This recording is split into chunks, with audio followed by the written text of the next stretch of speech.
Hello guys, welcome back to this new short video. I'm gonna show you how to reset Instagram Explore page in less than 50 seconds. So first thing you wanna do guys is open the Instagram and then you have to go into the Explore page right here as you can see.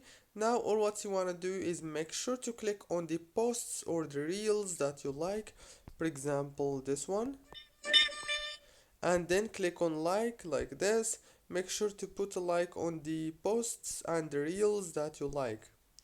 And if you don't like a post, for example, let's say I didn't like this one right here, so all what you want to do is go into those three options down here, click on the options and then go into this not interested option and click on it, and keep going with the same strategy. For example, I like this video, so you have to put a like and you can continue doing this.